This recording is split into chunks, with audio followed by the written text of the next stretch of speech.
ज्योतिष के वीडियो सबसे पहले देखने के लिए सब्सक्राइब करें एस्ट्रोडिफाई चैनल को और नोटिफिकेशन के लिए दबाएं इस बेल आइकन को। नमस्कार, आप सभी दर्शकों का एस्ट्रोडिफाई पर हार्दिक स्वागत है। आज हम चर्चा करेंगे कि जब राहु मकर राशि में और केतु कर्क राशि में किसी भी व्यक्ति की कुंडली में स्थित होते हैं तो उनके कैसे परिणाम होते हैं। तो आइए अपने इस वीडियो को शुरू करते हैं।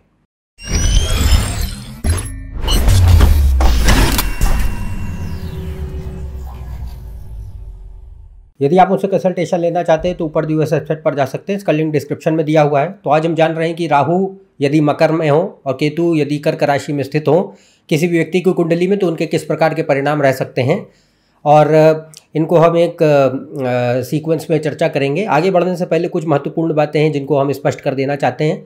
यदि आप ये नहीं जानते हैं कि राहु केतु क्या हैं और उनका हमारे जीवन पे किस प्रकार से प्रभाव पड़ता है और वो किस चीज़ों को वो नियंत्रित करते हैं, सृष्टि में उनका क्या योगदान है, ये सारी चीज़ें जो हैं राहु केतु के अधीन कैसे हैं, तो उसके ऊपर मैंने ऑलरेडी एक वीडियो बनाया, आप उसको ज़रूर देखें। उसका लिंक डिस्क्रिप्शन में भी दिया है, ऊपर कार्ड सेक्शन में भी उसको शो किया जा रहा है, आप उसको ज़रूर देखें। आपसे मेरा विनम्र आग्रह है, क्योंकि राहु केतु को जो है बहुत ज़्यादा एक अलग तरीके से लोगों के मन में इनके प्रति एक सोच है, ख़ास तौर से मिसकॉन्सेप्शन बहुत है। अधिकतम लोग जो है राहु केतु मंगल शनि को खराब ग्रहों में ही मानते हैं। नो डाउट इनके भीतर काफ़ी नकारात्मक गुण होते हैं, पर हर बार ये खराब परिणाम दें ज़रूरी नहीं है। दूसरी बात यह भी है कि यदि आप कुंडली में राहु केतु को खास तौर से आकलित करते हैं कि किस प्रकार के वो परिणाम दे सकते हैं, तो इनका जो जजमेंट होता है रिजल्ट का वो कठिन होता है बाकी ग्रहों की कंपैरिजन में, यानी उनके एनालिसिस कठिन है, क्योंकि राहु केतु की अपनी कोई पहचान नहीं होती है। वो दूसरे ग्रहों पर, नक्षत्रों पर डिपेंड होते हैं, निर्भर करते हैं अपने परिणाम देने के लिए। तो अब राहु मकर में यदि है तो मान लीजिए मकर में है तो शनि के ऊपर निर्भर करेगा, केतु कर्क में है तो चंद्र के ऊपर निर्भर करेगा, फिर आगे नक्षत्र भी आते हैं उनके ऊपर वो निर्भर करते हैं। तो यहाँ पे काफ़ी एक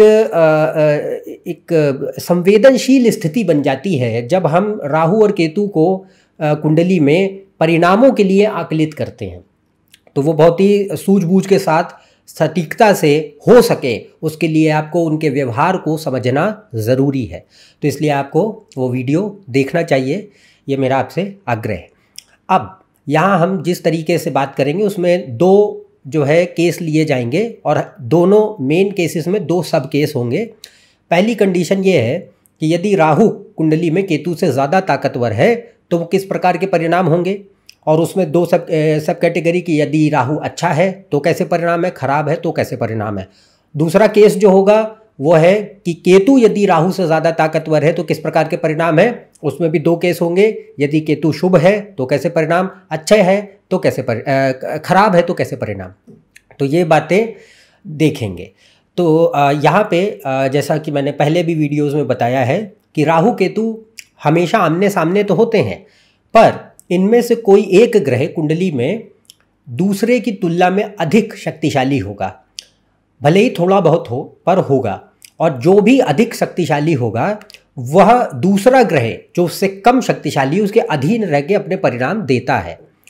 तो यहाँ पे पहला केस लेंगे और चर्चा करेंगे कि यदि राहु कुंडली में केतु से अधिक बलवान है और केतु उसके अधीन रह के परिणाम दे रहा है तो कैसे उसके रिजल्ट आएंगे।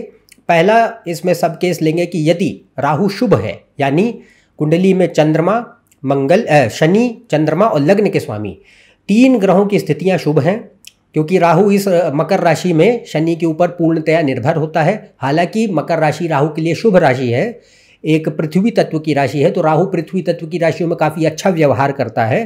तो इन जनरल सामान्यतः राहु के लिए ये शुभ स्थिति मानी जाती है। पर अगर यहाँ पे जैसा मैंने बात कही, पहला सब केस ले रहे हैं हम कि यदि कुंडली में शनि, चंद्रमा और लग्न के स्वामी अच्छी स्थितियों में हैं तो राहु यहाँ पे काफ़ी अच्छे परिणाम जीवन में पैदा कर सकता है, अच्छे गुण आपके स्वभाव में और व्यक्तित्व में उत्पन्न कर सकता है। किस प्रकार के गुण और किस प्रकार के परिणाम दे सकता है इसको अब जानते हैं। पहली चीज़ ये दिखाई पड़ती है कि ये व्यक्ति को काफ़ी ज़्यादा महत्वाकांक्षी बनाता है, क्योंकि मकर राशि जो है वो मूलतः 10वें भाव की राशि होती है। 10वां भाव कर्म स्थान है, आपके करियर का है, मान पद प्रतिष्ठा, आप जो समाज में अपनी एक पहचान बनाते हैं, अपना नाम बनाते हैं, आप जिस काम से आप जाने जाते हैं वो 10वें भाव से देखा जाता है और मकर राशि उसकी कारक होती है। तो राहु का एक गुण होता है कि हर चीज़ को वो विस्तार करता है, वो वृद्धि करता है, एक्सपैंड करता है। और राहु के लिए हालांकि जैसा मैंने कहा कि पृथ्वी तत्व की राशियां बहुत अच्छी होती हैं, तो राहु अगर इस स्थिति में शनि से बल प्राप्ति है उसको कुंडली में, तो ये व्यक्ति को जीवन में काफ़ी महत्वाकांक्षी बनाता है। और कई बार हो सकता है कि ओवरली एम्बिशियस भी हो सकता है व्यक्ति, पर महत्वाकांक्षाएं अधिक पैदा करेगा। आप जीवन में कुछ ऊंचा करना चाहते हैं, पाना चाहते हैं, बनना चाहते हैं। इसके अलावा ये अधिकतम होगा कि वो एम्बिशंस, मटीरियल एम्बिशंस ज़्यादा होती हैं, क्योंकि राहु आध्यात्म का ग्रह नहीं है, भौतिकता और माया का ग्रह है। तो अधिकतम समय जो इच्छाएं हैं या हमारी महत्वाकांक्षाएं हैं वो भौतिक जगत से जुड़ी हुई अधिक होंगी, मटीरियल एम्बिशंस ज़्यादा होते हैं। और दूसरी बात यह भी कि खास तौर से जो 10वें भाव यानी मकर राशि के भीतर शनि का कंट्रोलिंग एस्पेक्ट आता है, यानी यह राशि जो है ये पद, सत्ता, अधिकार, प्रभुत्व इनकी मानी जाती है, सरकार की मानी जाती है। तो यहाँ पे उसके प्रति राहु का आकर्षण बढ़ जाएगा। तो इस वजह से जो भी महत्वाकांक्षाएं अधिकतम समय भौतिक रूप से होती हैं वो राजसिक प्रवृत्ति की अधिक होंगी। तो राजसिक प्रवृत्ति का अर्थ है कि व्यक्ति के भीतर मान, पद, प्रतिष्ठा, सत्ता, अधिकार, प्रभुत्व, एक नेतृत्व की स्थिति और अच्छे स्थान तक जीवन में वह पहुँचे, लोग उसको पहचाने, यह इसके प्रति ये इच्छा ज़्यादा द्रवित होगी, राहु ज़्यादा पैदा करेगा। तो high desire for power, authority, status, fame, leadership, wealth etcetera etcetera ये बढ़ जाता है। पर अगर शनि अच्छा है तो हो सकता है आपकी इच्छाएं, आपकी महत्वाकांक्षाएं कितनी ही ऊंची क्यों ना हो, कई बार अनरियलिस्टिक भी होती हैं लोगों को लगे, पर अगर शनि बेहतर है, चंद्र लग्न के स्वामी शुभ है, जिन परिस्थितियों की यहाँ बात हो रही है, तो ये व्यक्ति को कर्मठ भी बनाता है, मेहनत करने में यकीन रखेंगे, वास्तविक स्वभाव प्रदान करेगा। तो वास्तविक है, कर्मठ स्वभाव है। और दूसरा, हकीकत से व्यक्ति जो है अपना वास्ता रखता है, यानी आप हमेशा एक काल्पनिक दुनिया में ही नहीं जी रहे हैं, वास्तविकता आपको जो है जोड़े रखती है ज़मीन से। तो यहाँ व्यक्ति अपने महत्वाकांक्षाओं को पूरा करने के लिए प्रयास भी करते हैं और मेहनत भी करते हैं। सिर्फ यही नहीं होगा कि आप इच्छाएं तो आपने बहुत रखी हुई हैं पर काम आपको कुछ नहीं करना है। तो यह चीज़ें कब होती हैं? जब राहु खराब हो जाता है। अगर राहु शुभ है, जिस परिस्थिति की पहले केस की बात हो रही है, तो यह स्थिति नहीं होगी। यहाँ पे भले ही थोड़ा बहुत ढीलम साई वाला एटीट्यूड कभी कभी रहेगा, आप अपने पेस से काम करते हैं, धीमे धीमे काम करते हैं, पर अपने काम को व्यक्ति सीरियसली लेगा और उसमें निष्ठा, दृढ़ संकल्प शक्ति, इच्छा शक्ति, धैर्य और आपके भीतर एक तार्किक, बौद्धिक, नीति कुशल, रणनैतिक प्रवृत्ति के साथ उसको प्राप्त करने की इच्छा दिखाई पड़ती है। तो इसमें क्या होगा? परसिस्टेंस है, हार नहीं मानते, लगातार जब तक प्राप्त नहीं हो जाए तब तक आदमी लगा रहता है और अंततः प्राप्त करते हैं जो भी आपने मन में, जिसके प्रति आपका गोल रहा हो, जो भी आपका गोल हो। तो परसिस्टेंस है, डेडिकेशन है, पेशेंस है, कमिटमेंट है, स्ट्रॉन्ग विल पावर है, स्ट्रैटेजिक टैक्टफुल अप्रोच है, ये चीज़ें दिखाई पड़ती हैं। और ये कब है? ये सब शनि के लक्षण हैं, ये राहु के लक्षण नहीं है। पर राहु अगर शनि से बल प्राप्ति है कुंडली में और चंद्र अच्छे हैं, लग्न के स्वामी अच्छे हैं, तो ये गुण स्वभाव में बढ़ जाएंगे और व्यक्ति को खास तौर से जीवन में अपनी इच्छाओं को पूरा करने के लिए प्रयास जो करते हैं उससे वह जीवन में इच्छा प्राप्त कर पाते हैं, पूरी कर पाते हैं। भले ही आप किसी भी छोटे स्थान पे भी क्यों ना हो, इस कंडीशन में अगर अन्य योग अच्छे हैं तो व्यक्ति छोटे मुकाम से भी शुरू करके एक ऊंचे मुकाम तक पहुंचता है। अगर अच्छे योग हैं तो निश्चित राहु की स्थिति बहुत शुभ होती है उसको मेहनत के दम पर अगर आगे बढ़ाने के लिए। दूसरा एक और बात होती है कि राहु के भीतर, राहु और शनि में थोड़ी सी असमानताएं भी हैं व्यवहार में। तो ये राहु जो है व्यक्ति को यहाँ पे चतुर भी बनाता है, नीति कुशल बनाता है, जिद्दी स्वभाव भी देगा और एक बार जो व्यक्ति निर्णय करते हैं तो उसको फिर छोड़ते नहीं हैं। तो एक बोल्ड, फर्म, स्टबर्न कैरेक्टर जिसमें चतुराई है, क्लेवरनेस है और वास्तविकता है, रैशनैलिटी है और चीज़ें जो माया में, हकीकत में चलती हैं। क्योंकि 10वां भाव क्या है? मटीरियल वर्ल्ड, यानी मकर राशि मटीरियल वर्ल्ड में जो भी ट्रांजैक्शंस चल रहे हैं, लोगों के बीच एक समझौते चल रहे हैं, उसको भी दिखाती है। तो यहाँ पे यह एक जुगाड़ू मानसिकता भी देता है कि हर बार हम कोई किताबी ज्ञान से ही चीज़ें जीवन में हासिल करें, ये जरूरी नहीं है। हमें अपनी बुद्धि का उस तरीके से भी उपयोग करना चाहिए जिसमें कूटनीति है, जिसमें चतुराई है, जिसमें हाजिर जवाबी है, जिसमें हमको on the spot decision making लेना है। हाँ, तो ये चीज़ें भी राहु बढ़ा देगा। तो ये व्यक्ति को बहुत अच्छा एक लीडरशिप क्वालिटीज़ भी देता है। तो इसी वजह से जो भी यहाँ पे पावर, अथॉरिटी, लीडरशिप वाले प्रोफाइल्स हैं, उनके लिए बड़ा शुभ भी माना जाता है काम करने के लिए। वो किसी भी विभाग में हो सकते हैं, किसी भी डोमेन में हो सकते हैं, बट इनके लिए राहु बड़ा शुभ है। दूसरा, ये व्यक्ति को व्यवहारिक बनाता है, यानी आप जो हैं एक सोशल नॉर्म्स या सोसाइटी के जो ट्रेंड्स हैं, लोग किस तरीके से ड्राइव करते हैं अपने आप को इंटरनली, वो राहु मदद करता है समझने के लिए। क्योंकि सामने कौन है? केतु। केतु कहाँ बैठा है? कर्क में। कर्क राशि इमोशंस की होती है। तो you know that what drives people so that I can benefit from that. और वो बेनिफिट किसी भी फॉर्म में हो सकता है, वो जनहित के लिए भी हो सकता है, वो स्वार्थ के लिए भी हो सकता है, वो तो कुंडली बताएगी। पर ये राहु का एक बहुत अच्छा पहलू है जो यहाँ दिखाई देगा। इसके अलावा इसी वजह से क्या है, बिजनेस एक्यूमेन, व्यावहारिक कुशलता तो अलग थी, पर ये व्यापारिक कुशलता भी देता है। तो ये कुंडली ऑब्वियसली अच्छी होनी चाहिए, बुध वगैरह की कंडीशन अच्छी हो। ये ज़रूरी नहीं कि अगर आपका राहु मकर में है तो आप हमेशा एक बिजनेसमैन बन जाएंगे, पर ये बिजनेस एक्यूमेन अच्छा देगा। अगर ऐसे योग है तो ये परिस्थिति शुभ मानी जाती है व्यापार करने के लिए। इसके अलावा यदि शनि शुभ है तो यहाँ पे ये व्यक्ति को सिर्फ वास्तविक तार्किक ही नहीं बनाएगा, बल्कि साथ साथ जिम्मेदारियों को पूरा करने वाला भी बनाता है। हालांकि राहु जिम्मेदारियों से भागने वाला ग्रह है, वो खाली मज़े लेना चाहता है, उसको कोई रिस्पॉन्सिबिलिटी होल्ड करने की उसके अंदर कोई एटीट्यूड नहीं होता, व्यवहार नहीं होता। पर अगर शनि सही है तो राहु के सकारात्मक गुण बढ़ेंगे, जिसमें रिस्पॉन्सिबल एटीट्यूड आएगा। दूसरा, आप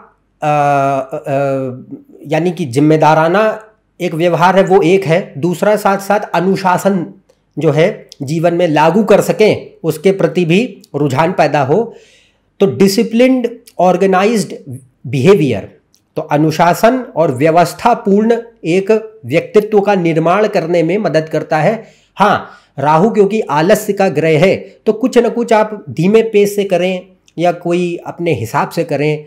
थोड़ा बहुत लेथार्जी का एलिमेंट कभी कभी देखने मिलेगा, बट इतनी हद तक नहीं है कि आप अपना काम ही नहीं कर पाते, छोड़ दे रहे हैं, ऐसा नहीं होगा। इसके अलावा व्यक्ति अपने जीवन में अनुभवों से बहुत सीख लेते हैं, क्योंकि शनि और राहु व्यक्ति को किताबों से नहीं, जीवन से ज्ञान देते हैं। तो आपके जीवन में जो भी घटनाक्रम घटे, अनुभव घटे, उनसे व्यक्ति काफ़ी सीखता है और उनसे सीख कर उनके व्यक्तित्व का ज़्यादा निर्माण होता है, ज़्यादा वास्तविकता पैदा होती है। कई बार अगर कुछ योग अच्छे नहीं हैं तो ये काफ़ी रूथलेसली प्रैग्मेटिक भी बना देता है कि आप इतने ज़्यादा प्रैग्मेटिक हो गए, इतने प्रैक्टिकल हो गए कि आपके भीतर अब इमोशनल एस्पेक्ट ख़त्म ही होता चला जा रहा है, आपको किसी पे विश्वास ही नहीं होता। तो ये एक ख़राब लक्षण है, नो डाउट, बट ये संभावना राहु की रहती है, कभी कभी देगा। पर जैसा मैंने कहा कि ये जीवन के अनुभवों से बहुत सिखाएगा। इसके अलावा मकर राशि जो होती है वो कंट्रोल, डोमिनेशन, अथॉरिटी की राशि है, और राहु को उसके गुण बढ़ाएगा। और राहु को जो है अधिकार प्राप्त करने में बहुत आनंद आता है। तो यहाँ पे व्यक्ति के भीतर इस प्रकार की प्रवृत्ति या स्वभाव को जन्म दे सकता है जहाँ पे वो कोई प्रभुत्व अपना या अधिकार अपना हासिल करने की या जमाने की कोशिश करें लोगों के ऊपर या किसी भी परिस्थितियों में। तो seek control, people try to seek control, domination, authority upon the things, situations और पीपल इन देयर लाइव्स। क्यों? ताकि वो अपने आप को आंतरिक रूप से, भावनात्मक रूप से सुरक्षित महसूस कर सके, टू फील सेल्फ सिक्योर। क्यों? क्योंकि सामने केतु कहाँ है? कर्क राशि में। कर्क राशि किसकी? इमोशंस की। और केतु कर्क में बहुत शुभ नहीं होता है। अगर राहु ताकतवर है तो केतु बहुत बेहतर फंक्शन नहीं करेगा। तो यहाँ कंडीशन क्या होगा कि सेल्फ इनसिक्योरिटी बढ़ती है, वो कैसी भी हो।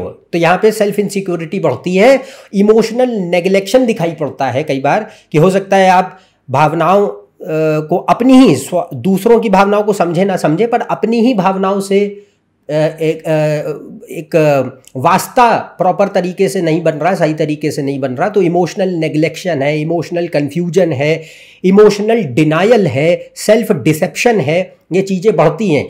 और इसको कैसे करते हैं? एक्सट्रीम लॉजिकल ब्लाइंडनेस से, यानी कि आप इतना ज़्यादा लॉजिक की पीपड़ी बजाएंगे कि आपको लगेगा कि भाई इमोशंस की कोई वैल्यू ही नहीं है इस दुनिया में। तो ये भी राहु दे सकता है, नो डाउट। इसमें थोड़ा बहुत उसके ऊपर पाप प्रभाव होगा, बट ये पॉजिटिव कैरेक्टरिस्टिक्स में भी जो है दे सकता है, इस वजह से आपको बता रहे हैं। तो यहाँ पे क्या है? Self deception with logical blindness, यानी कि आपके लिए वास्तविकता, तर्क, नीति, बुद्धि, यही इतने बढ़ चुके हैं कि आपके लिए इस दुनिया में भावनाओं की और संवेदनाओं की कोई जगह ही नहीं बचती है। दूसरों की भावनाओं को समझना तो दूर की बात है, इंसान खुद की भावनाओं से भी मुंह चुराता है। ये चीज़ें देखने मिलती हैं। तो ये काफ़ी अब ये चंद्र पे डिपेंड करेगा कि क्या इससे आप जूझ सकेंगे, या एक पॉइंट पे ये नेग्लेक्शन आपको बहुत हद तक अंदर से तोड़ के रखेगा। ये तो कुंडली बताएगी, पर ये संभावना यहाँ रहती है। इसके अलावा यहाँ पे राहु जो है एक स्वार्थी ग्रह है, और शनि और राहु में जो है एक फ़र्क है, क्योंकि शनि निस्वार्थ भाव से, निरासक्त भाव से जन सेवा का कारक माना जाता है। राहु को स्वार्थ का ग्रह है। राहु यहाँ पे दूसरों की सेवा करने के लिए व्यक्ति को प्रेरित तो कर सकता है, पर पहले ये एहसास कराएगा कि भाई तुम्हारा इसमें क्या फ़ायदा है। तो अधिकतम समय यहाँ पर ये देखने को मिलता है कि भाई आप नो डाउट पीपल है, सोसाइटी हैं, इनको आप किसी भी कैपेसिटी में, स्मॉल और बिग, छोटी बड़ी, किसी भी स्थिति में, परिस्थिति में आप उनको सेवा दे सकते हैं, और उसके लिए आपके मन में एक इच्छा भी है, पर उसमें एक भाव पहले उत्पन्न होगा कि इसमें मेरा क्या हित है, मेरा क्या फ़ायदा है, what I am gaining through this. दूसरा एक और है कि यदि सर्विस करनी है लोगों की, तो मैं किसी एक पावर पोजीशन और हाई अथॉरिटेटिव लेवल से करना चाहूँगा, छोटे स्तर पे मुझे बैठकर सर्विस नहीं करनी। तो पहले मुझे एक ऊंचा मुकाम दो, राज्य सिंहासन या गद्दी दो, तब मैं लोगों की सेवा करूँगा। ये राहु का नकारात्मक पहलू है, जो शनि और राहु में भिन्नता क्रिएट करता है। तो ये भी चीज़ है। तो person can serve one's own motives first before serving the people and society. वो इसे रियलाइज करें या ना करें, ये राहु देगा, क्योंकि रियलाइजेशन कोई ज़रूरी नहीं है कि हो, क्योंकि सामने केतु कर्क में बैठ करके इमोशंस जो है डिस्टॉर्ट करेगा ही करेगा। इसके अलावा छोटी छोटी बातों पे कई बार होता है कि इंसान जो है अटेंशन सीकिंग एटीट्यूड रखेंगे। अब ये भी हो सकता है कि मान लीजिए भाई शनि, जैसे मैंने कहा, पूर्ण निस्वार्थ भाव से सेवा का ग्रह होता है, तो शनि को इस बात से भी मतलब नहीं है कि आप उसकी प्रशंसा करते हैं या आलोचना करते हैं, आपको उसका काम पसंद आता है या नहीं पसंद आता है। Saturn means I am working for a higher cause, मैं किसी एक अहम कार्य के लिए अपने आप को समर्पित कर रहा हूं, ये शनि है। राहु को इस सबसे कोई मतलब नहीं है। राहु यह दिखाएगा कि कोई बात नहीं, मैं इससे किसी न किसी वजह के लिए तो कर रहा हूँ, चाहे वो पद हो सकता है, चाहे वो पैसा हो सकता है, चाहे वो लोगों के नज़र में मान सम्मान हो सकता है, यश कीर्ति हो सकती है, कुछ तो होगा, या कोई राजनीतिक संबंध हो सकते हैं, या किसी लोगों से हमको कोई फ़ायदा मिल जाए उसके लिए हो सकता है। कहीं ना कहीं कुछ ना कुछ वह एक लेवल पर सटल ही सही सेल्फिश मोटिव पैदा ज़रूर करता है। तो ये कोई बहुत नेगेटिव एस्पेक्ट नहीं है, बट ये फ़र्क है शनि और राहु में, ये आपको इसीलिए आपको डिटेल में बताया। अच्छा, दूसरा इसमें अगर योग अच्छे हैं कुंडली में, तो ये व्यक्ति को काफ़ी हद तक भौतिक रूप से प्रगति देता है, मटीरियली सक्सेसफुल बनाता है। आप सफलता अर्जित करते हैं भौतिक जगत में, चाहे वो जैसे मैंने कहा धन संपत्ति हो, मान पद प्रतिष्ठा हो, सत्ता अधिकार हो, जीवन में जो कुछ भी एक luxurious wealthy pleasure seeking lifestyle हो, सब प्राप्त करते हैं। मटीरियली सक्सेसफुल और अकम्पलिश्ड बनाता है। अगर अच्छे योग हैं तो अन्य योग ज़रूर देखें कुंडली में। इसके अलावा यह चंद्रमा पे भी डिपेंड करेगा, पर ये व्यक्ति को काफ़ी कीन ऑब्जर्वेशन देता है। आप छोटी छोटी बातों पे गौर फरमा सकते हैं और एक दूरदर्शिता का स्वभाव, तो फोरसाइट है, कीन ऑब्जर्वेशन है, ये भी एक स्वभाव में ये पैदा करता है। और ये बड़ी अच्छी बात है कि आपको खास तौर से निर्णय लेने में बहुत सहायता करते हैं, तो गुड डिसीजन मेकिंग पैदा करेगा ये। दूसरा एक और बात कि अगर व्यक्ति को कभी कोई बाधाएं लोगों से या किसी अन्य प्रकार की परिस्थितियों में आती हैं, कोई रुकावटें उनके काम में आती हैं, तो उनसे भी निपटना राहु यहाँ पे सिखाता है कि आपको हर बार किसी का जवाब आवेग और आक्रोश से नहीं देना है, उसको कूटनीतिक और राजनैतिक दृष्टिकोण से, सूक्ष्म निरीक्षण की सहायता से और धैर्य के साथ उसको आप समाप्त करिए। तो विद द हेल्प ऑफ कीन observation, foresight, political, strategic, tactful approach and diplomacy, you can tackle your problems और एनिमीज और ऑब्स्टिकल्स इन लाइफ। अगली चीज़, मकर राशि और शनि में अब ये भी एक फ़र्क है कि भाई शनि होता है धर्म का पालन करने वाला ग्रह, यानी कानून व्यवस्था को पूरी तरीके से, न्याय व्यवस्था को चलाने वाला ग्रह है। राहु न्याय का ग्रह नहीं है, राहु तो क्राइम है, राहु अधर्म का कारक होता है और शनि धर्म का पालन है। तो यहाँ पे व्यक्ति बहुत ज़्यादा बिग फॉलोअर ऑफ लॉ नहीं होते हैं, भले ही वो कोशिश करें या दिखावा ज़रूर कर सकते हैं कि हाँ हम बहुत बड़े फॉलोअर ऑफ लॉ हैं, अनटिल एंड अनलेस लग्न और चंद्र बिल्कुल ही ऐसी सिचुएशन में ना बैठे हों, नवा भाव बृहस्पति लग्न चंद्र बहुत ताकतवर बलवान नगर नहीं है, तब तक ये नहीं दिखाई देगा। अगर वो बहुत ताकतवर है तो फिर ये बिल्कुल ऑब्सेसिव फॉलोअर ऑफ लॉ बनाएगा। अगर बृहस्पति बलवान है, शनि सही है, नवा भाव सही है, लग्न सही है, चंद्र सही है, अगर ये ठीक है तब तो ऑब्सेसिव फॉलोअर ऑफ लॉ बना देता है। बट अगर ये नहीं है तो अधिकतम समय बहुत ज़्यादा कानून का पालन करने वाले ग्रह नहीं, व्यक्ति को नहीं बनाएगा, पर कानून की सहायता लेकर अपने स्वार्थों को सिद्ध करने के लिए बुद्धि ज़रूर देता है। तो you can twist and use the loopholes in the law to fulfil your own means, ये देखने को मिलता है। इसके अलावा मकर राशि 10वें भाव की है, तो 10वां भाव करियर का भी होता है, प्रोफेशन का भी होता है। तो राहु अगर खास तौर से 10वें भाव के स्वामी या 10वें भाव में बैठा हुआ इनसे रिलेशन है उसका, तो ये डिले ज़रूर करेगा, देरी होगी, संघर्ष होगा, मेहनत करनी पड़ेगी करियर बनाने के लिए। आप भले ही कितने ही टैलेंटेड हो, बट ये समय लगाता है, जल्दी नहीं देता है। और ज़्यादा प्रगति अक्सर अगर करियर के लिए जिम्मेदार है तो 33 वर्ष या 32 वर्ष के बाद ज़्यादा होती है। तो ये अच्छे गुण थे जो राहु के शुभ गुण हैं, बहुत अच्छे अच्छे गुण हैं जो अभी तक हमने बात करी, जो मकर में बैठने पर देते हैं अगर राहु हो। दूसरा पॉइंट अब लेंगे, सेकंड सब केस है कि यदि राहु खराब हो जाए, यानी शनि चंद्र लग्न के स्वामी कुंडली में अच्छे नहीं बैठे हैं, खराब बैठ रहे हैं, तो अब क्या होगा कि राहु के पास अब कोई बल नहीं बचेगा और राहु पूर्णतया नकारात्मक गुणों को भरता चला जाएगा और इसके काफ़ी नकारात्मक परिणाम जीवन में दिखाई पड़ सकते हैं। तो जितने भी परिणामों की अब बात करेंगे, इसमें एक आपको मेरा सुझाव है कि भाई इसको आप एक जानकारी के स्रोत की तरह लीजिए, सोर्स ऑफ इंफॉर्मेशन के लिए, क्योंकि डायरेक्ट कंक्लूजन यहाँ पे हानिकारक है। सीधे कंक्लूजन पे जंप मत करें। जैसा मैंने ऑलरेडी कहा है कि राहु केतु की एनालिसिस ऑलरेडी थोड़ी कठिन होती है, तो आप पहले बाकी ग्रहों की स्थितियाँ देखें और भावों में ग्रहों के योग देखें, तब किसी नतीजे पे आएँ, उससे पहले नहीं। तो जितनी बातें अब कही जाएंगी इनको सिर्फ जानकारी की स्रोत की तरह लीजिए। तो यदि शनि चंद्र लग्न के स्वामी अशुभ है और राहु इस राशि में बैठेगा तो अब नकारात्मक पक्ष काफ़ी दे सकता है। सबसे पहली बात है टोटल ब्लाइंडेड मटीरियलिज्म, व्यक्ति को भौतिकता के प्रति, माया के प्रति अंधा कर दे। आपके लिए इंद्र तृप्ति, पैसा, धन संपत्ति और भौतिक जो भी कार्यकलाप है वो ही है आपका, वही आपका जीवन है, वही दुनिया। उसके अलावा व्यक्ति सोच भी नहीं पाता है कि एक जिंदगी में कभी एक सिंगल थॉट भी आ जाए कि क्या मटेरियल रियलिटी के आगे भी कुछ है, कि यही सब कुछ है। तो extreme blinded material aspect create करेगा और स्लेव ऑफ माया, माया के दास, इंद्र तृप्ति के दास बनकर पूरा जीवन कट जाता है।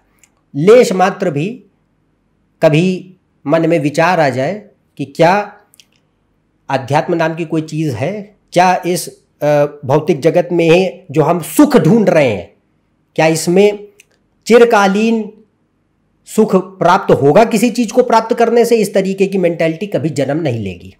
दूसरी बात, पूर्ण अधर्म का फैलावा करेगा ये, और कुछ नहीं, क्योंकि राहु अधर्म है और मकर राशि धर्म है। तो धर्म में अगर अधर्म बैठेगा वो भी ताकतवर होकर, तो आप अधर्म फैलाने वाले ज़्यादा बनेंगे। तो टोटल अधर्म, अधर्म का अर्थ है हर प्रकार का भ्रष्टाचार, समाज को जो बर्बाद कर दे, उखेड़ डाले। अधर्म जो होता है वो समाज, सोसाइटी के फैब्रिक को काट डालता है। इसके बारे में आगे कभी चर्चा होगी। पर टोटल यहाँ पे जैसा मैंने कहा पूर्ण अधर्म को बढ़ावा देता है। तो उसमें राहु क्या है, स्वार्थपरता को सिर्फ बढ़ाएगा। आप अपने अधिकारों का, पद का, सत्ता का, अधिकार का गलत उपयोग करेंगे, स्वार्थों के लिए उपयोग करेंगे, जन सेवा के लिए कोई रुझान नहीं होगा। पूर्ण भ्रष्टाचार, झूठ, छल, कपट, राग, द्वेष, विश्वासघात, ईर्षा, धूर्तता, मक्कारी, चोरी, बदमाशी, हर प्रकार के अपराध देखे जा सकते हैं। खास तौर से वह अपराध जो कि पॉलिटिकल या ब्यूरोक्रेट या कॉरपोरेट लेवल पे लोग करते हैं, अधिकतम समय वो ज़्यादा देखे जाएंगे। इसके अलावा यह हर समय, अब क्योंकि इच्छाएं तो बहुत ज़्यादा होंगी, ओवरली एम्बिशियस अभी भी बनाएगा, पर पहले जो हम कर्मठता में एक सीधे तरीके से मेहनत करके हासिल करने में यकीन रखते थे वो अब खत्म होगा। सिर्फ शॉर्टकट ढूंढते हैं व्यक्ति, कोई छोटा रास्ता ढूंढो, लॉ को, कानून को तोड़ो मरोड़ो, अपने हिसाब से उसको चलाओ। तो seek shortcuts and break the law and use the loopholes for selfish ulterior motives and means. लालच चरम सीमा तक जाएगा, क्योंकि राहु लालच का ग्रह है। और यहां अधिकतम लालच सिर्फ पैसे का नहीं होता है, पावर का ज्यादा होता है। पावर हंग्री पीपल, जिनके लिए कंट्रोल बहुत इंपॉर्टेंट है, क्योंकि सामने कौन है कर्क में, केतु। केतु और ज्यादा खराब होगी, क्योंकि केतु यहां क्या है, इमोशनली आइसोलेट कर रहा है। अगर राहु खराब है तो वहां पे उस इमोशनल डिससेटिस्फैक्शन को आप किससे भरने की कोशिश कर रहे हैं, अपनी जिंदगी में डेस्परेट कंट्रोल पा करके, चीजें पा करके कि मैं कुछ हूं, एक false sense of identity create करके कि नहीं हमने जिंदगी में कुछ बहुत टॉप चीज कर दी है, ये हासिल करके, ये नोशन हासिल करके, भले आपने कुछ किया हो या ना किया हो, पर ये राहु पैदा करता है। अच्छा, ये फॉल्स आइडेंटिफिकेशन भी पैदा करता है। भले ही ऐसे लोग जो जीवन में, जिन्होंने खुद कोई भौतिक उपलब्धियां हासिल नहीं करी, पर जिन लोगों ने करी उनसे जुड़ने की वजह से वो अपना ईगो डेराइव करते हैं। क्लासिक एग्जांपल, ऐसे लोग जो अपने परिवारों के सदस्यों के ऊपर गुमान कर रहे हैं, तो यू आर डेराइविंग ईगो। जैसे हमारे पिताजी ये हैं, हमारे भाई ये हैं, हमारे ये फला रिलेटिव ये इस पोस्ट पे हैं, ये वो मंत्री हैं, फलाने हैं, ढिकाने, ये सब चीज़ें जो आती हैं, इसमें एक चीज़ रह जाती है, आप खुद कौन है, आप खुद क्या हैं, आपकी खुद की क्या पहचान है, कुछ मतलब नहीं है। सिर्फ एक ही चीज़ मतलब रहेगी कि आई एम डराइविंग ईगो। क्यों? क्योंकि सामने कौन है, केतु कर्क में, इमोशनल, डीप इमोशनल इनसिक्योरिटी, भयंकर अंदर जो है इमोशनल ट्रॉमा चले पड़ा है। वो चीज़ जो है राहु को और ज्यादा एग्रेसिव बनाती है कि you need some desperate control upon the things in life. कुछ तो हो तुम्हारे पास जिस पे तुम कह सको कि नहीं नहीं ये चीज पे मेरा अधिकार है, ये चीज मेरी है। क्योंकि केतु और राहु में बहुत प्रॉब्लम है, क्योंकि कर्क में केतु क्या है, हर चीज से आपका वास्ता छुटवाएगा। केतु हमेशा एहसास दिलवाएगा मीनिंगलेसनेस का। केतु हमेशा एहसास दिलवाएगा कि जिस चीज में आप सुख ढूंढते हैं, कर्क राशि सुख की होती है, वह सुख भौतिकता से कभी संभव नहीं है पा सकना, यह केतु एहसास कराता है। और राहु क्या है, क्योंकि राहु यहां पे एक भौतिक मानसिकता दिए हुए है। आध्यात्मिक मानसिकता होती तो बात अलग थी, वो है नहीं। तो यहाँ पे आप और ज़्यादा माया के प्रति भागते चले जाते और ऐसे ही पूरा ज़िंदगी कट जाती है, यही चीज़ आती है। तो ये जो है यहाँ पे दिखाई पड़ेगा। तो लालच यानी बढ़ रहा है, और डिज़ायर फुलफिलमेंट कैसे भी हो जाए, बस हो जाए, बाय हुक और बाय क्रुक। अच्छा, अनरियलिस्टिक एम्बिशंस भी देता है, ऐसी काल्पनिक महत्वाकांक्षाएं जो शायद हकीकत में कभी पूर्ण ही नहीं हो सकती, क्योंकि उस तरीके की गुण ही व्यक्ति में नहीं है। मान लीजिए कोई व्यक्ति कहे कि भाई हमें अभिनेता बनना है, और आपको अभिनय नहीं आता, कैसे बनेंगे अभिनेता? या फिर और अगर आपकी कोई जान पहचान नहीं तो बात अलग है, पर यहाँ पे यह बात रहती है कि unrealistic ambitions where person does not take into account their own skill and talents, वो चीज़ देखने मिलती। इसके अलावा अत्यधिक आत्म अस्वीकृति और आत्म प्रवंचना, high self denial and deception पैदा करता है, भाव शून्यता या भाव विहीनता पैदा करता है, इमोशनलेसनेस, कंट्रोल फ्रीक बनाता है, जैसा मैंने कहा डेस्परेट कंट्रोल सीक आउट कर रहे हैं। इसके अलावा शोषण करने की प्रवृत्ति या मानसिकता पैदा कर सकता है, दूसरों का शोषण करे, एक्सप्लॉयटेटिव मेंटालिटी। षड्यंत्रकारी बुद्धि भी हो सकती है कि पीठ पीछे किसी के कोई बातें अफवाहें फैलाना, दूसरों को नीचे दिखाना, या पर पीड़ा में आनंद महसूस करना, सेडिज्म का नेचर अगर जिसे कहें, ईर्ष्या ज़्यादा होना, क्रैब मेंटालिटी है, खुद आगे नहीं बढ़ पा रहे तो लोगों को घसीटो, टांग घसीटो, ये चीज़ें हैं। चाटुकारिता है, बहुत ज़्यादा ये दिखने मिलती है, सिकोफेंसी। इसके अलावा जो भी जीवन में व्यक्ति अधिकतम समय प्राप्त करेंगे, चाहे वो पद हो, चाहे पैसा हो, चाहे वो कोई जीवन में और आपके एसेट्स हों, अधिकतम समय भ्रष्टाचार के माध्यम से और अधर्म के माध्यम से ही आते हैं। All attainment of money, power, position etcetera etcetera only through corruption, और corrupt means malpractices and अधर्म, इससे ज़्यादा दिखाई पड़ता है। कॉमन एग्जाम्पल जैसे भ्रष्ट नेता या बहुत ही भ्रष्ट लालची व्यापारी, तो dirty politicians, greedy businessman, dirty bureaucrats और ऑफिशियल्स बेस्ट एग्जाम्पल है इसका। इसके अलावा हिपोक्रेसी देखने को मिलती है, क्योंकि मकर राशि में नीच का कौन होता है? बृहस्पति, और राहु अधर्म का ग्रह है, बृहस्पति धर्म का ग्रह है, यानी आपके नैतिक मूल्य, उसूल, आदर्श। तो राहु यह क्या करेगा? हिपोक्रेसी, व्यक्ति दो मुंहा बन जाता है, दिखाएंगे कि हम बहुत ज़्यादा पद की रक्षा करने वाले हैं, लोगों के हितैषी हैं, और स्वार्थी मानसिकता कतई नहीं है, और अपने जो आदर्श उसूल जो भी वह डिस्क्राइब करें, बताएं, उनका खुद ही पालन नहीं करते। तो ये चीज़ दिखाई पड़ती है। कट्टरवाद दिखाई देता है इससे, बिगटरी एंड फंडामेंटलिज्म, क्योंकि आप अब धर्म को तोड़े मरोड़ेंगे। तो यहाँ पे क्या है? ऐसे पाखंडी धर्मगुरु या राजनेता जो धर्म का गलत उपयोग कर लोगों के भीतर राग, द्वेष, ईर्ष्या और अराजकता का भाव फैलाते हैं और एक दूसरे के प्रति अलगाव का भाव पैदा करते हैं, तो प्रोपेगेंडिस्ट देखा जा सकता है। इसके अलावा जैसे मैंने कहा, इस तरीके के धर्मगुरु व भ्रष्ट राजनेता जो धर्म का गलत उपयोग कर लोगों के भीतर उसको भड़काऊ भाषण जो कर रहे हैं, अलगाव की चीज़ें पैदा कर रहे हैं, देखी जा सकती हैं। तो पर्सन यूजेस धर्म टू क्रिएट अधर्म, आप धर्म का इस्तेमाल करते हैं अधर्म को फैलाने के लिए, अपनी गद्दी बचाने के लिए, अपने स्वार्थों को सिद्ध करने के लिए। तो यहाँ पे क्या होगा? अराजकता बढ़ जाती है, एनार्की, केओस, डिस्ट्रक्शन। तो राहु इज प्लेइंग, इसको ऐसा समझो कि it is eating out the system inside out. ऐसे समझो कि अंदर अंदर जो है एक दीमक लग गई है और वो अंदर ही अंदर खाती चली जाएगी और एक दिन सब बर्बाद होगा। तो ये राहु है, क्योंकि यहां it is doing in the garb और इल्यूजन ऑफ धर्म, कि वो शो कर रहा है कि I am a protector of the law, but it is not that. हकीकत में he is the destructor of the law, destroyer of the law. ये अंदरूनी रूप से है, ये चीज दिखाई पड़ती है। इसके अलावा ये इंफीरियोरिटी कॉम्प्लेक्स या सुपीरियोरिटी कॉम्प्लेक्स भी दे सकता है, हीन भावना या श्रेष्ठ भावना। और काफ़ी ज़्यादा एहसान फरामोश बनाता है। आपको जीवन में जो लोगों ने कभी सहायता की हो, ज्ञान दिया हो, आपके काम आए हों या आपके जीवन में अहम भूमिका हो उनकी, आप उसे नज़रअंदाज कर अपने आप को श्रेष्ठ बनाते हैं कि नहीं, ये सब हमारी मेहनत का कमाल है, आपकी हमारे जीवन में कोई योगदान नहीं है। इसके अलावा अपॉर्चुनिस्टिक बहुत होंगे। फिर करियर इनस्टेबिलिटी पैदा करता है, खासतौर से अगर करियर से रिलेशन है तो बहुत ऊंचाई तक भी ले जा सकता है।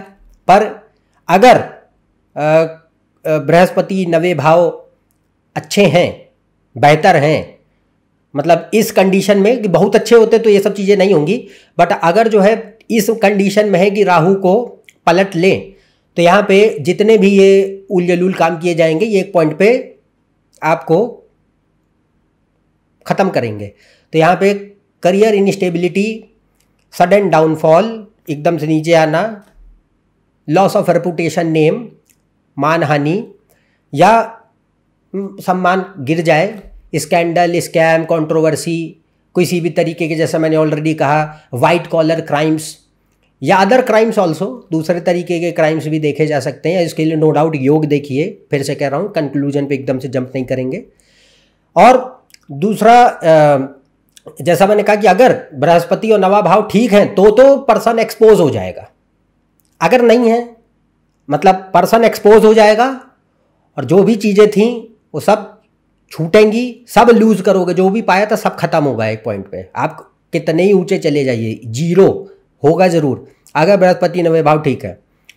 पर उसमें क्या होता है, इंसान के अंदर कोई शर्मिंदगी नहीं होती, नो गिल्ट एंड रिमॉर्स, कोई पश्चाताप नहीं है और कोई भी शर्मिंदगी नहीं है कि भाई हमने जो काम किए गलत थे। ऐसा एहसास ही नहीं होता, राहु आने ही नहीं देगा ये अगर ख़राब है तो। इससे हम सोशियोपैथ और साइकोपैथ भी देख सकते हैं। कोर्ट केसेस हैं, कर्जे हैं, जेल योग हैं, सब देखे जा सकते हैं इससे। मेंटल प्रॉब्लम्स हर प्रकार की दे सकता है, हर प्रकार की, जितने भी मानसिक रोग हैं सब देखे जा सकते हैं, छोटे से लेके बड़े तक। तो ये चीज़ें हैं जो नकारात्मक है, नो डाउट। बट अगर मान लीजिए, जैसा मैंने कहा, इस केस में अगर बृहस्पति नवा भाव बिल्कुल ही और भी चौपट हो चुके हैं, तो यहाँ पे क्या है कि तब जो भी, जैसा मैंने कहा, जो भी अब ऊल जलूल काम है, गैर कानूनी काम है, इन्हीं से ही अक्सर पैसा आएगा। सही काम में बुद्धि भी नहीं लगती, सही काम अगर करने जाते तो चलते भी नहीं है।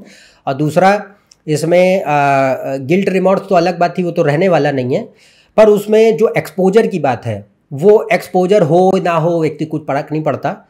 जैसे फॉर एग्जांपल, इसका बेस्ट एग्जांपल क्या हो सकता है, अंडरवर्ल्ड माफिया है, डॉन है, इनको क्या फ़र्क पड़ता है, इनके पास जो है भाई पैसे आ रहे हैं, कोई दिक्कत नहीं है, और जैसे भी कमाएं, नो प्रॉब्लम। तो एक एग्जांपल, उदाहरण है।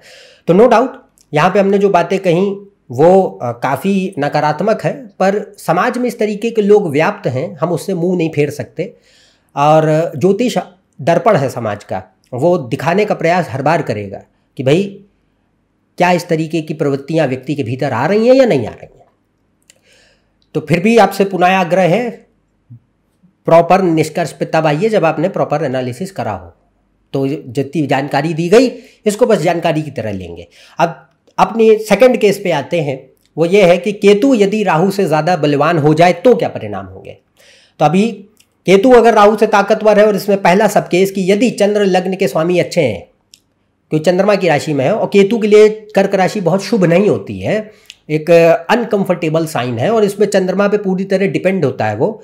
तो अगर चंद्र अच्छा है तो बहुत अच्छे परिणाम केतु दे सकता है, जिसकी अभी चर्चा करेंगे। अगर खराब है तो केतु काफ़ी नकारात्मक परिणाम भी दे सकता है। पर पहले अच्छे परिणामों के बारे में जानते हैं। यदि चंद्रमा लग्न के स्वामी अच्छे बैठे हैं और केतु राहु से ज़्यादा ताकतवर है कुंडली में, तो अब व्यक्ति के भीतर क्या होगा, यह व्यक्ति को एक अंतर्मुखी स्वभाव पैदा करता है, इंट्रोवर्जन बढ़ाएगा, आपको एकांत और अकेलापन अच्छा लगता है। Person feels energised by time alone, आपको ऊर्जा प्राप्त होती है जब आप अकेले होते हैं। ये नहीं कि भाई बोर हो रहे हैं, कोई हो बात करने के लिए, ऐसी चीज़ नहीं। तो सॉलिट्यूड लविंग बन जाएंगे और एकांत में समय बिताना पसंद होता है और ऊर्जा प्राप्त होती है उससे। दूसरा, व्यक्ति काफ़ी एक रिजर्व्ड और प्राइवेट नेचर के होंगे, बहुत ज़्यादा लोगों से घुलना मिलना या व्यवहार कुशलता नहीं दिखाई पड़ती। खास तौर से भावनात्मक रूप से तो और भी कम। वो अगर कोई प्रोफेशनल या सोशल ऑब्लिगेशंस हैं तो बात अलग है, पर एक अंदरूनी इच्छा हो कि नहीं बहुत लोगों से घुलना मिलना पसंद है, वो पसंदगी यहाँ कम होगी। लिमिटेड सोशल सर्कल होता है, बहुत ही कम, और उसमें भी इमोशनली काफ़ी रिजर्व्ड और प्राइवेट नेचर ये प्रदान करेगा। इसके अलावा ये इंटरनली अवेयर बनाता है, आपको अंदरूनी रूप से जागरूकता अपने व्यक्तित्व को लेकर के महसूस होती है। कन्फ्यूजन थोड़ा बहुत होगा, ऐसा नहीं है, क्योंकि केतु के लिए एक बहुत शुभ राशि नहीं है, तो शुरुआती जीवन के पहलू में खास तौर से 20-22 साल की उम्र तक पकड़ के चले एटलीस्ट, वह मन में काफ़ी असमंजस पैदा करता है। चीज़ें जीवन में कई बार आपको निर्णय लेने में कठिनाइयाँ होती हैं, आपका एकाग्रता नहीं बनती है, तो कंसंट्रेशन की कमी है, कन्फ्यूजन बढ़ जाना है, अटेंशन स्पैन घट रहा है, हम क्या निर्णय ले नहीं समझ आ रहा है, इंटरनल अवेयरनेस घट रही है, ये सब चीज़ें थोड़ा दिखाई पड़ेंगी, पर ये धीरे धीरे दूर होंगी समय के साथ। चंद्रमा अगर ठीक है तो ये ग्रेजुअल इंप्रूवमेंट आता है और धीरे धीरे व्यक्ति क्लैरिटी पा सकते हैं, मेंटल क्लैरिटी। इसके अलावा काफ़ी जो है ये इमोशनल एक्सप्रेशन, भावनात्मक अभिव्यक्ति को कमज़ोर करता है, क्योंकि केतु यहाँ पे डिनायल का कारक होता है। केतु भावनाओं का ग्रह नहीं है, कर्क राशि भावनाओं की राशि है, तो केतु उससे जो है, जो आपका एक जुड़ाव होना चाहिए, उसके प्रति एक स्वीकृति का भाव होना चाहिए, वह कम हो जाता है और उसकी अभिव्यक्ति ऑटोमेटिकली घट जाती है। तो पुअर इमोशनल एक्सप्रेशन है, या you are not in tune with feelings, आप बहुत ज़्यादा अपनी भावनाओं के संपर्क में नहीं है, देखने मिलता है, पर यह भी जैसे मैंने कहा धीरे धीरे सुधरेगा।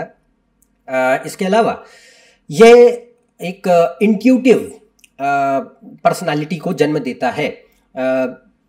इसमें इंट्यूशन का मतलब सिर्फ ये नहीं है कि आपको कोई पूर्वाभास हो रहा है, वह भी हो सकता है, डिपेंड करेगा केतु की कंडीशन पे, पर इंट्यूटिव पर्सनालिटी मतलब जो एब्स्ट्रैक्ट या डीप चीज़ों में रुझान रखती है। हाँ, तो आप तत्वात्मक ज़्यादा हैं, गहन सोच रखने वाले हैं और चीज़ों में एक तत्व खोजते हैं, हाँ, एब्स्ट्रैक्शन खोजते हैं। तो वो चीज़ जो है यहाँ पे डीप एब्स्ट्रैक्ट इंसाइटफुल नेचर या थिंकिंग को केतु जन्म देता है। अगर चंद्र अच्छा तो ये देगा। इसके अलावा कर्क राशि सुख की मानी जाती है, तृप्ति और आनंद की मानी जाती है, हर वह चीज़ जो हमें खुशी देती है उसको चंद्रमा और कर्क राशि दिखाते हैं। पर केतु वैराग्य का ग्रह है, मोक्ष का ग्रह है, अध्यात्म का ग्रह है, त्याग का ग्रह है। इस वजह से जीवन में आपके भीतर, आप कितने ही जीवन में सफल व्यक्ति क्यों ना हो जाएं, पर कहीं ना कहीं कुछ ना कुछ एक अधूरापन मन में ये जन्म देगा, छोड़ेगा। Inner sense of emptiness, feeling of void, कुछ तो है जो अभी बचा हुआ है, अभी भी तृप्ति नहीं है, पूरा एक संतुष्टि नहीं है, वह भाव केतु पैदा करता है। क्योंकि केतु का यहाँ प्रयास होता है कि आप थोड़ा सा अपने भीतर यानी अपने इंटरनल जर्नी, अंतर यात्रा पे जा सकें। पर सामने क्योंकि राहु है, तो राहु यहाँ मोटिवेट करेगा कि नहीं, कुछ तो मटेरियल अकम्प्लिशमेंट्स चाहिए और हमको अपने लाइफ में एम्बिशंस हैं तो वो पूरे करने चाहिए, तो वो सब पूरे होंगे। But no matter how successful you become, you feel that inner sense of emptiness और वॉइड और डिससेटिस्फैक्शन इन सम फॉर्म, ऐसा देखने मिलता है। अगर खास तौर से यहाँ पे आध्यात्मिक योग अच्छे हैं तो ये और भी बढ़ता हुआ नजर आएगा कि अगर कुंडली में आध्यात्मिक योग अच्छे हैं तो ये अस्तित्व दुश्चिंता बढ़ा देता है, यानी एग्जिस्टेंशियल एक आंगस्ट बढ़ाता है, और वो ज़रूरी है, वो ज़रूरी है ताकि व्यक्ति इस माया की सत्यता को, असत्यता को पहचान कर सत्य की ओर बढ़ सके। इसलिए तो यहाँ पे ये धीरे धीरे वैराग्य को जन्म दे। आप हो सकता है बहुत सफल व्यक्ति हैं, कोई दिक्कत नहीं, दुनिया में सब कुछ है आपके पास, पर फिर भी एक डिटैचिंग फिलोसॉफिकल स्पिरिचुअल इंक्लिनेशन पैदा हो तो वैराग्य, दर्शन, धर्म, अध्यात्म के प्रति गहरा रुझान और उसके पथ पर व्यक्ति चल सके, उस तरीके का व्यवहार केतु जन्म देगा। अगर आध्यात्मिक योग कुंडली में अच्छे तो और ज्यादा होगा। और केतु जो है यहाँ पे, जैसा मैंने कहा, एक वो इमोशनल डिससेटिस्फैक्शन या डिसकनेक्ट, ये उन चीज़ों से भी पैदा कर सकता है जिस भाव में वो बैठा है। तो ये कोई ज़रूरी नहीं है कि हर बार ये, जैसे कर्क राशि आपके घर की होती है, माँ की होती है, बचपने की होती है, तो इनसे भी हो सकता है कि एक असंतुष्टि का भाव या किसी तरीके का इमोशनल डिसकनेक्शन या इमोशनल एक तरीके से ट्रॉमा तो नहीं, बट कोई अननरिशमेंट, हाँ, कि आपको उन चीज़ों से जीवन में प्रेम नहीं मिला, वो सुख नहीं मिला, वो देखने को मिल सकता है। तो वो चीज़ें वो भी हो सकती जिन भाव में केतु बैठा है। तो अगर चौथे भाव में है तो वह घर से होगा, माँ से होगा, परिवार से होगा, वाहनों से हो सकता है, ऐसी चीज़ें हैं। पांचवें भाव में है तो संतान से हो सकता है, नवें भाव में है तो पिता से हो सकता है, गुरुओं से हो सकता है, सातवें भाव में है तो पति या पत्नी आपके जीवन साथी से हो सकता है, 10वें भाव में तो करियर से हो सकता है। ऐसी चीज़ें भी डिपेंड करती हैं। हाँ, तो ये संभावना दिखाई पड़ेगी, क्योंकि केतु उन चीज़ों को हटा करके उन्हीं से रिलेटेड डिटैचमेंट पैदा करेगा। इसके अलावा ये स्पॉन्टेनियस एटीट्यूड भी दे सकता है थोड़ा सा। और मेन जो यहाँ पे केतु का उद्देश्य होता है, व्यक्ति को अपनी शुद्ध चेतना की ओर बढ़ने का प्रयास करे, उसके लिए वो प्रेरित करता है। तो Ketu forces the person to embrace your pure self. आप खुद कौन है, इसका दर्शन करने के लिए अग्रसर होइए, उस पथ पे थोड़ा बहुत कदम बढ़ाइए, ये केतु मदद करता है। पर अगर कदम नहीं बढ़ाएंगे तो दिक्कतें होंगी, उसके बारे में भी चर्चा करेंगे। पर ये होगा कब? जब केतु शुभ है, चंद्र शुभ है, लग्न के स्वामी ठीक है, तभी होगा, अन्यथा ये नहीं होगा। वो कितना ही फोर्स करे कि भाई आप दर्शन, धर्म, अध्यात्म, अंतर यात्रा, इनके प्रति बढ़िए, आत्मबोध के प्रति बढ़िए, आत्मज्ञान के प्रति बढ़िए, वह नहीं होने वाला है। अगर वह खराब है तो नहीं होगा, पर अगर सही है तो ये समय के साथ सही, देरी से सही, पर एक व्यक्ति को समय के साथ ये अकल आ सके कि नहीं भाई इस दिशा में हमें काम करना चाहिए, वो मदद करेगा उसके लिए। और दूसरा कि आप समाज, क्योंकि कर्क राशि क्या है, चौथा भाव समाज को भी दिखाता है, जनता को, तो सामाजिक मान्यीकरण को छोड़ें, अपने भीतर अपने आप को तलाशें। Stop societal validation and false expectations which you have from people. झूठी अपेक्षाएं जो लोगों से रख रखी हैं उसको काटिए, वो कितनी बुनियादी क्यों ना हो। पर और ये भी ना सोचें, क्योंकि केतु क्या करता है, अगर खराब है या खराब नहीं भी है तो थोड़ा बहुत ये जरूर देगा कि व्यक्ति कई बार अपने अतीत में जी रहे होते हैं, वो चीज़ें उन्हें चाहते ना चाहते हुए भी उसे डिनाई कर सकते हैं, पर बॉदर करती हैं कि नहीं किसी ने हमें ऐसा कहा, फला हमारे साथ ऐसे व्यवहार करके चले गए और हमारे जीवन में बहुत दिक्कतें और वो सब मज़े से जीवन जी रहे हैं, तो प्रॉब्लम। और दूसरा पॉइंट है कंपैरिजन बहुत करते हैं, तो कि भाई हमारे लाइफ में ऐसी समस्याएं हैं और बाकी लोग बड़ा अच्छा है।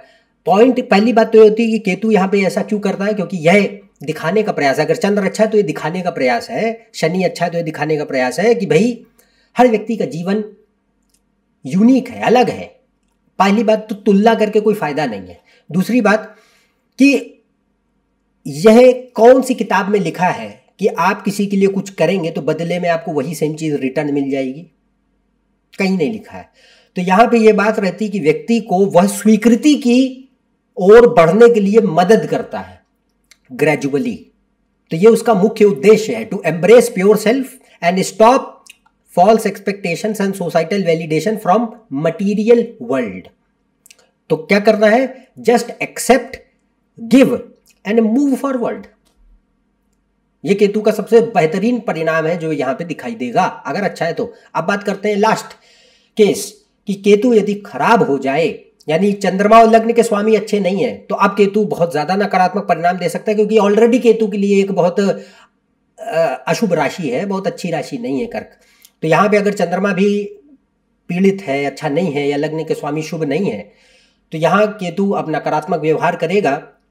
और ये दिखाता है कई चीजें, जैसे बहुत भारी मानसिक और भावनात्मक असंतुलन, तो high emotional and mental instability, mood swings हैं, हर प्रकार मूड स्विंग्स हो गए, डिप्रेशन है, एंग्जाइटी है, फियर है, फोबिया है, बहुत भय जिनको लगता है, हर चीज़ में कोई समस्या नहीं बट फिर भी भय में जीवित हैं, इतना फियर, इतना पैरानोया, इतनी एंग्जाइटी, इतनी चिंताएं हैं ज़बरदस्ती की केतु। दूसरा कन्फ्यूजन बहुत ज़्यादा, कंसंट्रेशन कुछ नहीं, सुसाइडल टेंडेंसीज है, इमोशनल ट्रॉमा है, हर प्रकार के मानसिक रोग छोटे बड़े सारे देखे जा सकते हैं, each and every kind, all mental and psychological problems, छोटे से लेके बड़े तक, चाहे वो एंग्जाइटी, डिप्रेशन, फियर से लेके साइकोटिक प्रॉब्लम्स तक सारे दिखाई पड़ते हैं, डिपेंडिंग की कितना खराबी हो रही है कुंडली में।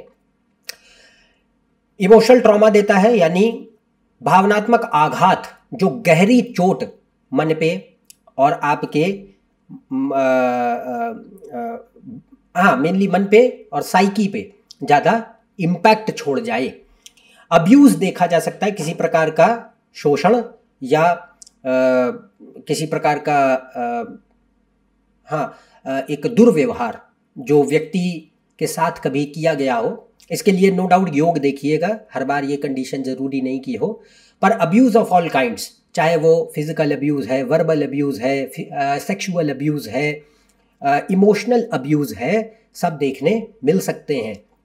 इसके अलावा केतु यहाँ पे अवास्तविक बहुत बनाता है, जल्दीबाजी बहुत देता है, हकीकत से कोई वास्ता नहीं है, कल्पनाओं में व्यक्ति पूरी तरीके से लीन है, आलस्य बहुत है, कभी एक काम चालू कर भी दिया तो फिर पूरा नहीं कर पाते, इमेच्योरिटी अधिक है, सेंसलेस बातें हैं, इलॉजिकल बिहेवियर है, मूर्खतापूर्ण कोई व्यवहार है, कुंद बुद्धि हो जाना, यानी आसानी से चीज़ें समझ नहीं आ रही, क्योंकि केतु क्या है, मन इतना भटका के रखता है कि आपको चीज़ें समझने में और निर्णय लेने में भी अत्यंत कठिनाइयाँ होती हैं। छोटे छोटे परिणाम, छोटे छोटे निर्णय कि भाई हम कौन से कपड़े पहने आज, उसमें भी मान लीजिए अगर निर्णय में कठिनाई है तो कहीं ना कहीं दिक्कतें हैं, और कुछ ना कुछ तो सबको होता है, बट यहाँ पे हम सीरियस इश्यूज़ की बात कर रहे हैं जो केतु दे सकता है। इसके अलावा जैसा मैंने कहा, फिर नो डिसीजन मेकिंग, मतलब निर्णायक क्षमता कम हो रही है। इसके अलावा अगर मान लीजिए चंद्र नकारात्मक रूप से और पीड़ित है, उसके लिए योग अन्य होते हैं, तो ये इनसेंसिटिव और अनइमोशनल भी बना सकता है, यानी कि आप पूरी तरीके से भाव शून्य हैं, कोई करुणा है ही नहीं, कोई भावनाएं बची ही नहीं है, ना अपनी भावनाओं से कोई सरोकार है, ना दूसरों की भावनाओं से कोई सरोकार है।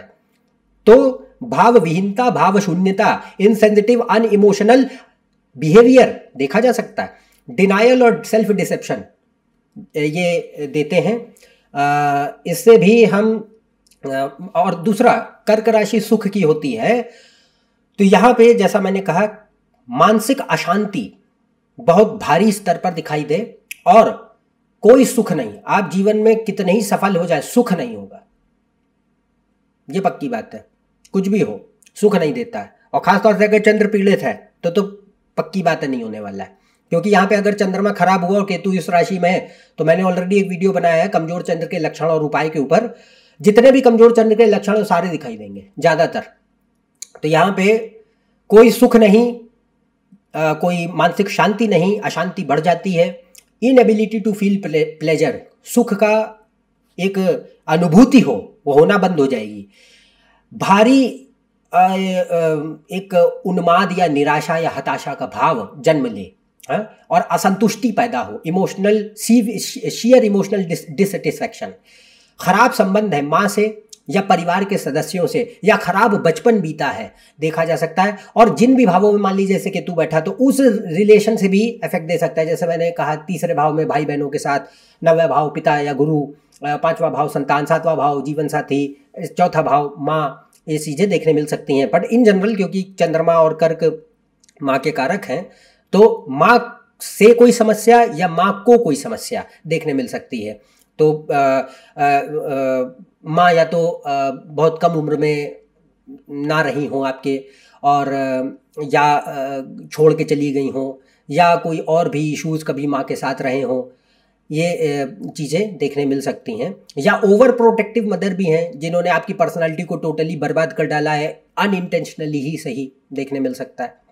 इसके अलावा ये पुअर इमोशनल एक्सप्रेशन, भावनात्मक अभिव्यक्ति बहुत ही कमज़ोर पड़ जाती है और अब्रप्ट और वियर्ड होती है। यानी आप एक तो आसानी से अपनी भावनाओं को कह नहीं पाते, बता नहीं पाते, बांट नहीं पाते, पर जब बांटते भी हैं तो वो किसी उसमें एक इंटेंसिटी और उसमें अब्रप्शन ज़्यादा होता है, तो जो सामने वाले को, दूसरे व्यक्ति को थोड़ा सा चकित कर दे, तो poor emotional expression can be seen. और दूसरा, अतीत में व्यक्ति पूरा जीवन काटता है और पुरानी बातों से बाहर निकलना कठिन हो जाता है। इमोशनल फ्रेजिलिटी बहुत बढ़ जाती है और आप गिले शिकवे अपने मन से नहीं निकाल पाते। होल्डिंग ग्रजेस एंड विंडिक्शन, प्रतिशोध की भावना है, पुरानी बातें जो आपको सताती हैं और उनसे आप आज भी नहीं निकल पा रहे, देखने मिलता है। पर बड़ा आनंद देता है, मतलब सेडिस्टिक बिहेवियर है, देखने मिल सकता है। टॉक्सिक बिहेवियर है, देखने मिल सकता है। बहुत ज़्यादा कंट्रोलिंग पोसेसिव बिहेवियर है, देखने मिल सकता है। या व्यक्ति का कभी कोई शोषण किया गया हो या उसने खुद किया हो, तो फेस और कमिट एक्सप्लॉयटेशन देख सकते हैं।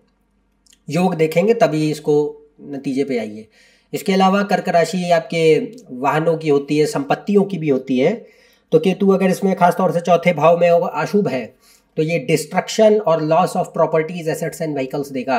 जो भी आप संपत्ति, एक तो बनाने में कठिनाई होगी और अगर बन गई तो उसमें रह नहीं पाएंगे, उसका उपयोग नहीं कर पाएंगे, उससे सुख नहीं उठा पाएंगे, या तो वो किसी न किसी कारणवश ऐसी स्थिति में रहेगा कि आप उसे इस्तेमाल नहीं कर सकते, या फिर वो अगर इस्तेमाल करने की स्थिति में होगा भी तो खत्म हो जाएगा, विनाश होता है उसका। स्वास्थ्य संबंधी समस्याएं पैदा कर सकता है। मानसिक रोगों के अलावा इन्फेक्शन, पानी से होने वाली बीमारियां, फेफड़ों की समस्याएं, कार्डियोवैस्कुलर प्रॉब्लम्स, छाती से रिलेटेड समस्याएं, ब्रेस्ट प्रॉब्लम्स इन फीमेल्स, पेट से संबंधित रोग देखने मिल सकते हैं। तो ये केतु के नकारात्मक पक्ष हैं। हमने यहाँ पे आज गहराई से चर्चा करी है राहु केतु के लक्षण और परिणाम कैसे होते हैं जब वो मकर और कर्क में बैठे। तो हमने अच्छे परिणामों की बात करी और नकारात्मक परिणामों की भी बात करी, और आपको जैसा मैंने फिर से कहा, इसको एक जानकारी के लिए तरह लीजिए और बाकायदा कुंडली को अध्ययन करने के बाद ही किसी निष्कर्ष पे आप आइए।